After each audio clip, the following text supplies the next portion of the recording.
À l'initiative du président en exercice de la CEAC, un sommet extraordinaire a été convoqué à N'Djamena pour trouver une issue au conflit qui oppose les forces centrafricaines armées à la rébellion.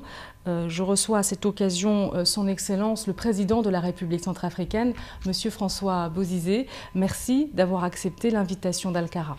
Merci de me donner l'occasion de pouvoir m'adresser aux téléspectateurs de votre institution.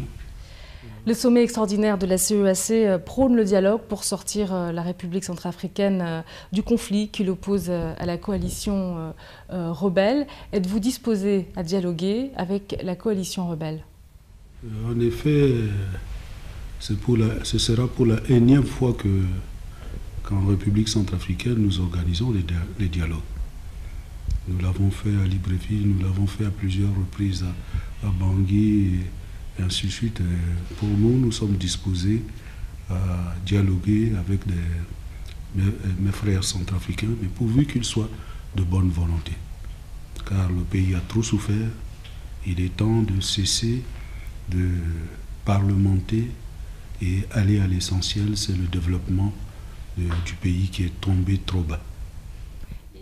Êtes-vous aussi prêt à approfondir le dialogue avec l'opposition? Nous avons l'habitude de recevoir l'opposition démocratique comme l'opposition armée. Et l'opposition armée a signé les accords de Libreville. Il faut le respecter, malheureusement. Et il arrive très souvent que les dispositions de ces accords n'ont pas été respectées, toujours par la partie qui se dit de l'opposition. C'est regrettable.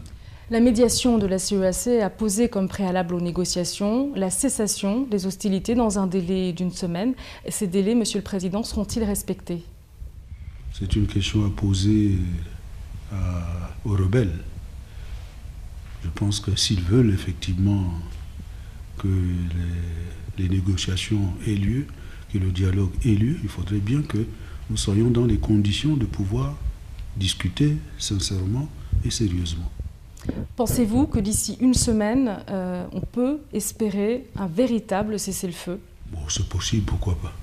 Je ne vois pas qu'est-ce qui pourrait les empêcher de le faire, mais cependant, c'est une mission qui est confiée à l'ami Copax et je crois que les solutions seront trouvées là-dessus.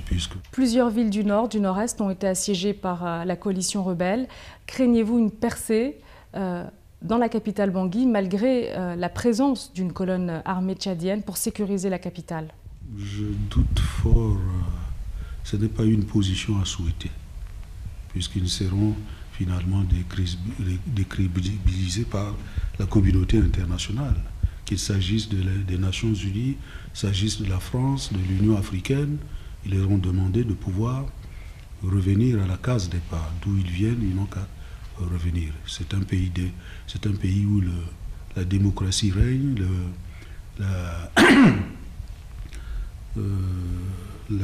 presse est libre, ils sont libres de pouvoir se dire ce qu'ils veulent. Il y a un dialogue que demande la communauté internationale au niveau de la CEAC, et pouvoir ne pas respecter cela, ce serait grave de leur part. C'est un pays post-conflit, il y a beaucoup à faire, mais nous le faisons dans de grandes difficultés.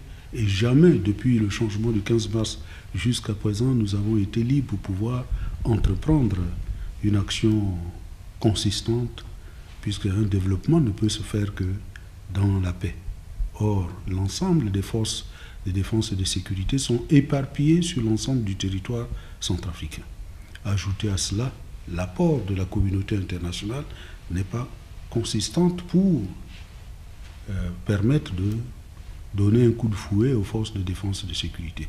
Bien sûr, on fera allusion aux forces de maintien de la paix, mais ces forces de maintien de la paix ont un mandat limité.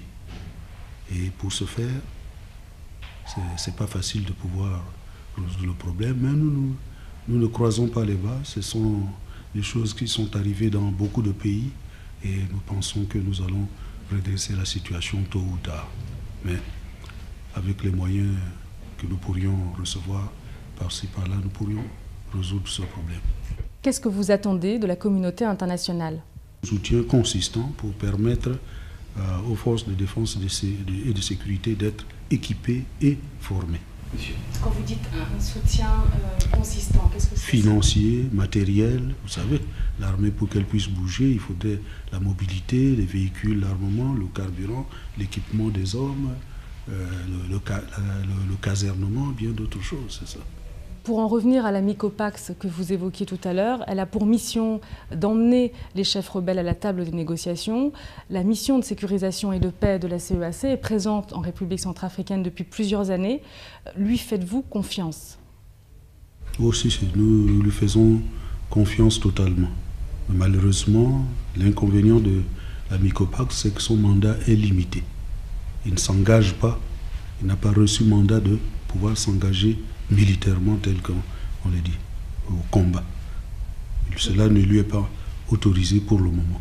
Malgré l'exclusion de l'option militaire par les membres de la CEAC, auriez-vous souhaité tout de même une force d'intervention militaire en appui au FACA, aux forces armées de la République centrafricaine? Cette question est difficile lorsqu'il s'agit des forces de maintien de la paix. À travers le monde, c'est disons, la remarque qu'on porte aux forces de maintien de la paix. L'engagement leur est interdit et nous ne pourrions pas faire autrement. On ne peut compter que sur nous-mêmes. Des négociations sont prévues prochainement à Libreville. Garantissez-vous une volonté politique de votre part pour satisfaire les revendications de tous les partis, la coalition rebelle, ainsi que l'opposition? Nous laissons aux médiateurs, soit le président Bongo ou le président Sassou, de pouvoir résoudre ce problème. Ils ont la capacité et ce ne sera pas pour la première fois que nous traitons de ces questions à l'extérieur, et particulièrement au Gabon. Le feu président Bongo, paix à son âme, a eu l'occasion de traiter ce problème à plusieurs reprises. Nous laissons le soin aux médiateurs de pouvoir traiter cette question et ce n'est pas à moi de répondre à cela puisqu'il faut analyser le contour, bien faire le tri des choses avant de pouvoir prendre une décision. Cette situation, Monsieur le Président, perdure depuis longtemps. Est-ce que ce sont les mêmes chefs rebelles qui vous ont aidé à écarter l'ancien président Félix Patassé qui se retournent aujourd'hui contre vous? Ces rebelles qui vous reprochent de ne pas avoir respecté les accords passés. Quelle est votre part de responsabilité?